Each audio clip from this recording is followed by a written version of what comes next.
Welcome to TRS Clips, where you'll find happiness through your own curiosity.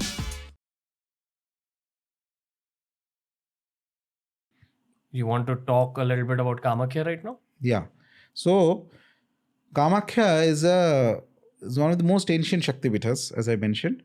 And it has, in between, there was a phase when the temple was, people did not know where Kamakhya Pitha was. There's a story that says one of the kings who had lost his kingdom, he came to the hill, and then he was staying there. And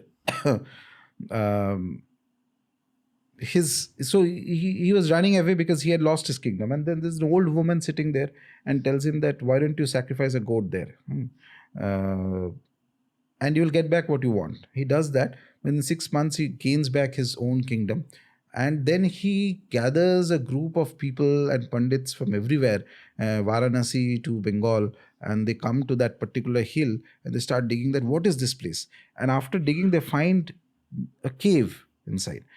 And that is, then they decide this is the famed Kamakhya temple, Kamakhya Pitha, which was there. And for a period of, I think, about some phase of time, not too long, about 100 years or 200 years perhaps, it was not known in the geography, in the sense people did not know that it was there. So it is just outside of a little bit outside of Guwahati city, Kamakhya Pitha.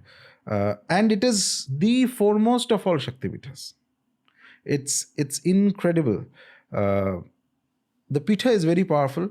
The hill itself on which the Pitha rests is the body of the deity, by the way.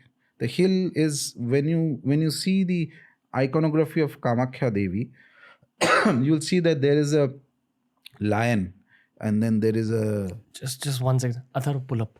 So this is the icon of Ma Kamakhya, deity. Okay. Now, in this, you'll see that there's a lion. On that, there is a white person. Okay. It looks like Shiva. I'll explain. And then there is a lotus. And on that, she is sitting. Okay. So here, the lion is actually Vishnu. He takes up the form of a lion. Okay. And that is Shiva, who takes up the form of like a pret.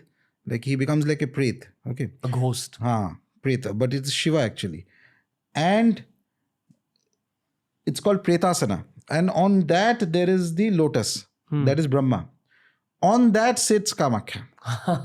And these three beings, the lion, the Shiva, Brahma, Vishnu and Maheshwara, this is the mountain.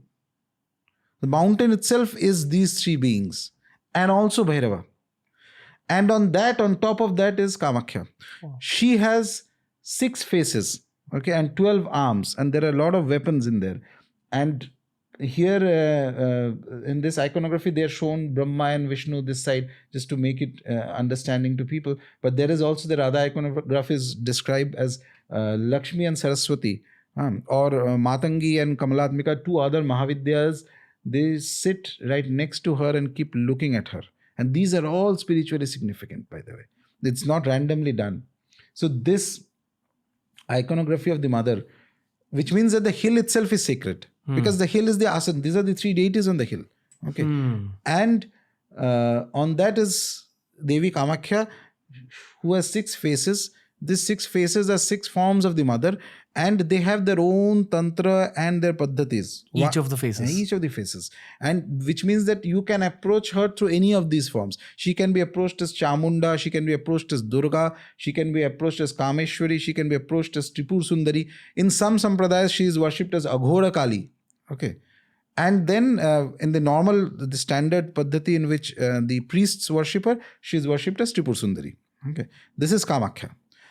She is this collective of all these deities, and yet when you go enter into the put Kamakhya temple, so you won't have a picture of the Garbhagriha because the photos are not allowed there, but just put Kamakhya temple. So that first dome that you can see on the left, first one, yes, this one. So right under this is the Garbhagriha. Gotcha. Of the mother. Okay. And this is the Nat Mandir, where various puja part etc. happens. Right next to it, there's a smaller dome, you can see. That is where the Utsav Murti is kept. There's a Vigraha also of Kameshwari, Kameshwar. Okay, that is kept there, which itself is many centuries old. The Yogini Tantra mentions that Vigraha as very powerful and what to do and things like that. And the main thing is, inside that first dome, there is an underground cave.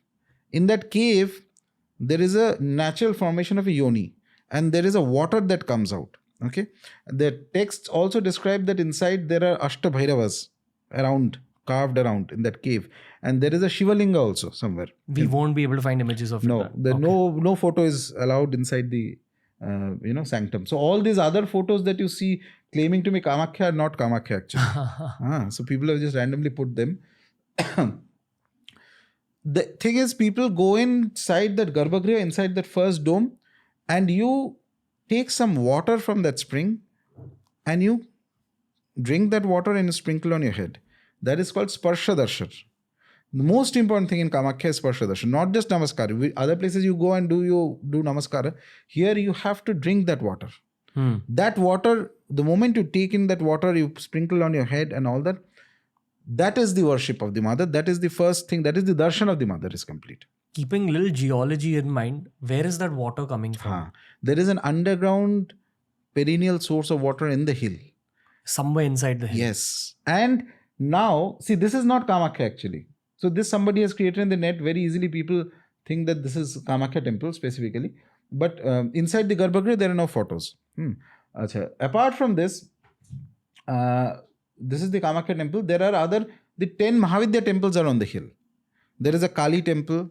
There is a Tara temple. So just give a search there. Kamakhya Hill. Kamakhya Hill temples. I don't know if I have it. This third one you see, this is the Tara temple.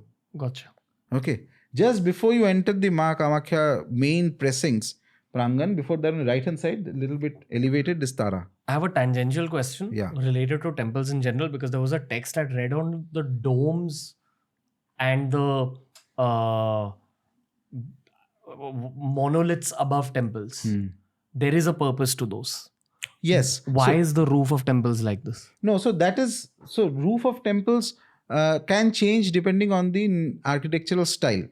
But I feel generally, and I'm not an expert on the temple architecture. There are other people who know that.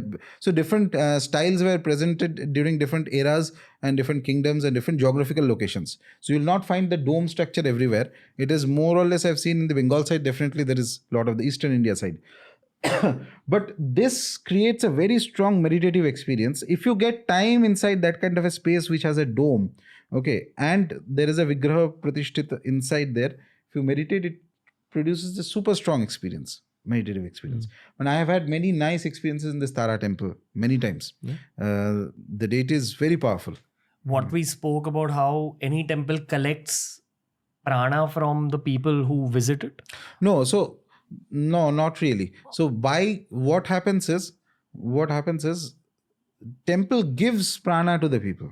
But don't the people also kind of contribute? No, the people who contributes, the one who is doing the archana, the puja paddhatis are done so that there's a replenishment of the prana. Okay. That the energy of the deity remains intact. Fair to say that the mantra is the actual source of the prana? Yes. And in the case of Shakti Pithas like this, even before the mantra, this is what, as I told you, it's like 3,000 years or maybe older than that. God knows how old is Kamakhya. The deity's presence was even before the mantras were there. It's that ancient. Mantras are a way in which we humanly interact with something so powerful. Hey, if you enjoyed today's clip, make sure you check out all the other clips we've uploaded on this channel. You'll find a clip related to almost every single topic as long as you're willing to search for it.